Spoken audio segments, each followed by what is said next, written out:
Balema Anyokma, très urgent. Balema bien samedi 4 juillet 2026. Bien Amérique fête d'indépendance. Vraiment, beaucoup bonne fête d'indépendance à tous les citoyens américains.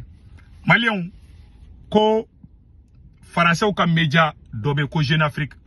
O de bolembe obeka Imam Dicko Buruja. Malien chamama j'ai une femme mena au bo fili kono peu. Malien Français ou comme média mbe ko Jeune Afrique aye moun defo. Ko Imam Mahmoud Dicko voilà. Ayora se bene fleur là. Mahmoud Dicko et les djihadistes des liaisons dangereuses de l'imam malien. Ko Imam Dicko ni tero de boulot be nyogon boulot. Francis de fleur ko fo. Ko anga almami no Imam Dicko yi. Ko ni binaka moko ko lu tege be nyogon boulot. Francis de bora kanifo. Ko et puis ko e danger de ko manga ngake. Malion mba yorola bingo je suis un géopolitologue.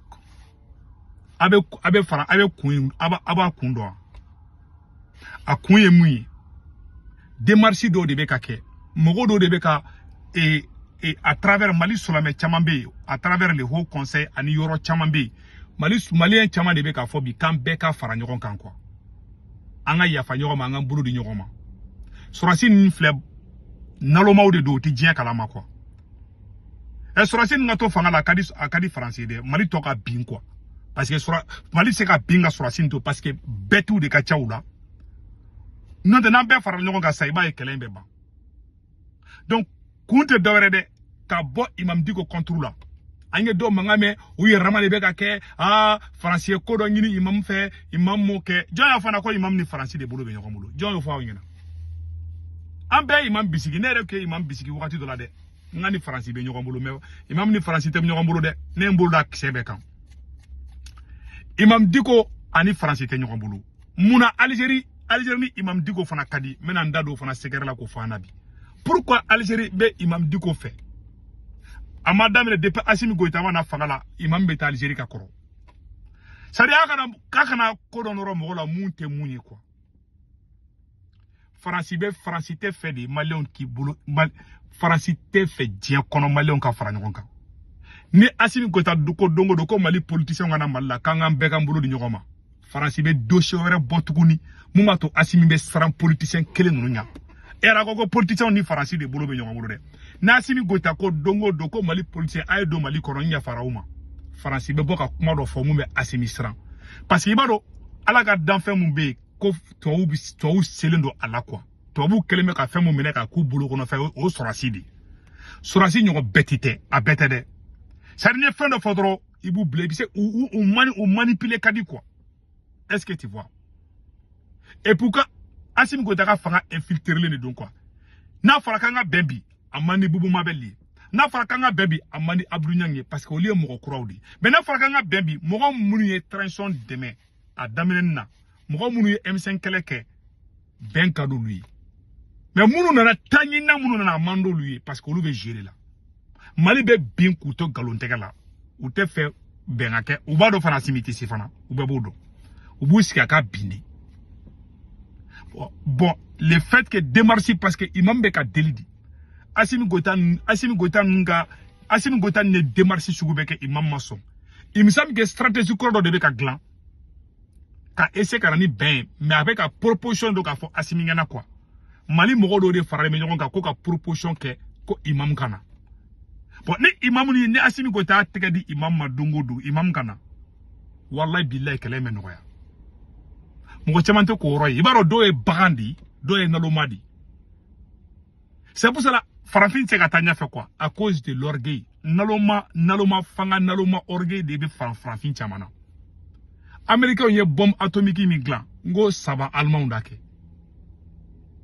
Deuxième guerre mondiale wakati la sava munira kumbe baraka allemand bulu ngo allemand do de bulla kana Amerikia ani Ameriki savant do de farba nyoka. Savant ba munu fem baw glango allemand de du ou bor allemand indi en ala chani mo godo bulla ka bo Côte d'Ivoire kale savant kani Alassane Ouattara baraka nana malla simité son agrala parce que ibado farafi be ten quoi farafi flene farafi kungolo farafi kungolo sinon Imam Dicko nene be Assimi place la bi ni Corona tembe Imam Moulé kana Mali kono imam kana mali kono bi abi asimi deme atala jiki ne ma fongo imam kainde imam kain côté belade ci sara ma dente dafa quoi ne imam critiquer mais mo be ka imam mirimi imam toyi et puis français de folo ka fo imam ko imam ye jadisi ma folo mi afo o français de o se o perebu be fleni français kan kuma kunte do rebe français kan kuma kune ka imam yere ka imam diko ka a sorasu to la sranya o français kele ni ay bi mo be bobi ko imam ye tero ye français de folo ya fa nga jango kuma la me ayala me o amani ni fe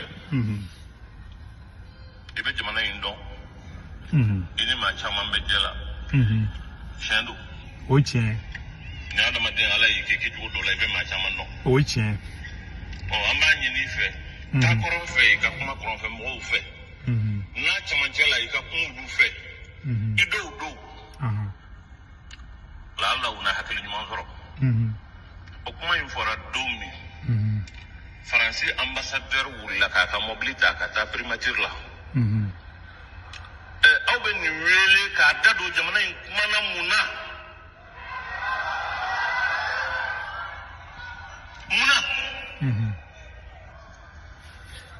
ene kuma ime ne Français ambassadeur muso wele ngomba fe na kasi ayesi idi antarafe ayala mede ngoye bitonyi nzalike ya Ibrahima voilà bon ouye imam ni ibeka kun kadi imam digo tereke de iyada gali ouye tiende imam be iyada gali don ni imam koko ka kele jabe jo wallahi billahi no imam bla mission abiseka ke hali imam to Algérie ka kele ban ou ba fo ko asimi de kele ban ou te son o kele banga gele kan imam yere be ka kele imam fana tse ka taka kado do mati do aga orgueil de be ka obla ko fe bon aje français de folo ko imam ye jadi si de malien be ka kuma ina be kuma in bora français folo dida ne segu to ngara ne ba kalama français da fo ibeka na ko ibeka ki kolosi imam na ko imam ni tero be baraka la nyongulu awo ka te français fe français ya fo mo ma ko tero abe ko sigo kuma klenga ima to ba to yanke bakande ko ima français jamana fitini ay afrique jamana be coloniser bon na ngona sudido bon français kolo kurunde fli malien ma malien do be ka kolo ta ka nyimi parce que do be hali wulu be réfléchir nous aw ni alache segu tere ma fo ko ni to abuye ki féliciter dala ki ka jamana janfa to de be ka boka imam dogoya bi to de be ka boka imam la goshibi ko imam est danger de pour que droit bengana ke ko tout la tatala ni imam digo kelen de la ka kangarda Amadou Koufayi ni imam digo kelen de la ka wole bla Amadou Koufani yada galima a wakati la ataki joraw ka ibeka to fangala ataki munchara wakati dola imam digo bora ka kuma dro ataki jora doni a video fla anga janga video fana la me nebe fin garde ne te kuma kun fede anga janga nyoro la me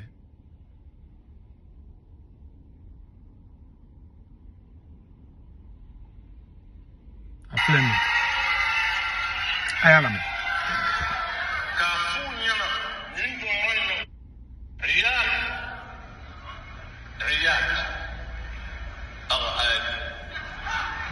Ayala me. Ayala me.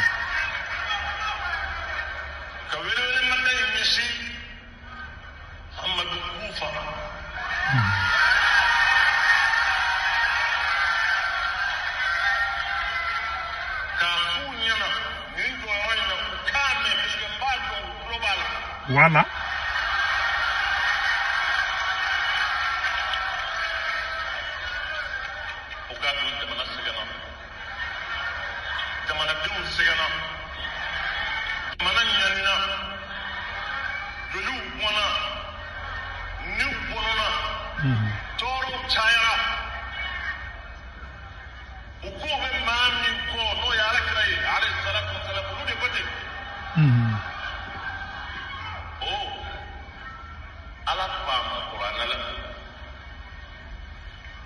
جنحوا للسلم فاجنح لها وتوكل على الله.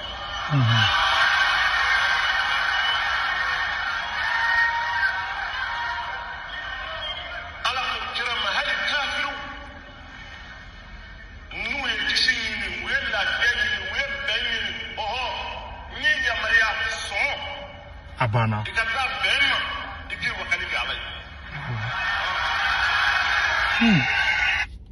Imam Dugo flega kuma fa bela jele yame. Agogo yada gari na maru kufa bega muka kuka dabla. I have for publiquement.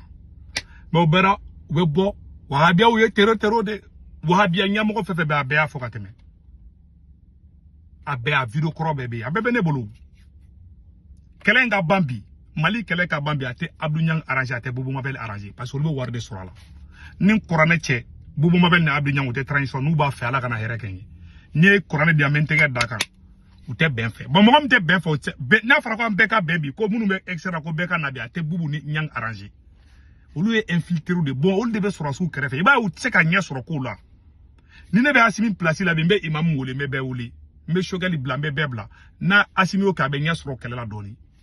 Mat fem me asimi no fait asimi de tenake. Président de ben asimi genga boy ka soro kana be wole ka be fra nga ya foni da fa na bia se babada. Attaquer. Parce que ay janfa ke karaba no fait. Ala te asadi ke ala yere de bana ni ala tikeri la dora ibe katandi ibe ke nyefion todi ki klogre bo asimi ta frère donc jeune afrique be ka piège de da asimi goitanya munya asimi ko dia Algérie munya e fenge imam Dugo ko dia Algérie parce que imam Dugo be c'est ka médiation ke avec Iyada Gali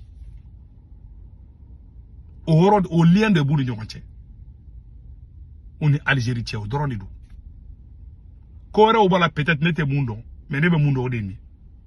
Imam Dugo voyagera, aye chokoroba toko chien. Nen imam ka kilanta ote kilinge, malembe baro ne kumbe video ke imam contrôle. Mais ne tate jugo yae quoi. Ali asimi go tabo fangala bi. Ni mogo kube kuma do fama munte chien nebe boka défend. Ibeka sara domina. Ni transition environnement do boraka ibeka chou doya. A digirane la fone kashira, billahi ne seku tungara kashira. Ibeka sale, ne do ye ka video ke. Ne ni ma katigu fe. Chadi ni fe ma farasa ya kanga o farasa ala mugo sali anye ibeka kele me ankunte ibeka jugu ala de bon asimita en jugu yi ma jugu de be transition kono yo kele yele maka ke jugu sorasi ni betu de don quoi c'est-à-dire des animaux sauvages quoi ali wulu be réfléchir gani ni sorasi ni asimi goitan ni wallahi ala ulu ba ga intérêt do mais fa mun ko mo ta do ne ala na chrétien na sinu goita imam bla kana kele me no ya de bo fana de bon imam kuma ta kele ban depuis ibeka clé ibeka fana o fana ma famille ke o bina français ka piège kono français te fait kele ngaba o da to beka imam to ko tien wala sa nga de kana fara ko ni politicien a décidé dongo do kuna simi bebe numa boni segere were ka fuma tunya mogodi ametla ka dala tukuni parce que c'est quoi ni boli ke flanete ke farafi c'est-à-dire quoi ali wulu te réfléchir choko mo yo farafi do ye ka réfléchir avocat te farafi fo obe kuma mu fo abetla ka dawla to obi se ka choko jume farafi bi se ka kuma fo imam Dugo ma choko jume e ke tla kiski ke bo kuma ta ko etien di e ka jamano dema fa do ba fo kuma ben ko do la ka ai farafi ko do ni mammo ke imam se ka mo di farafi abagan dendo obe tendi sanga video bla kambe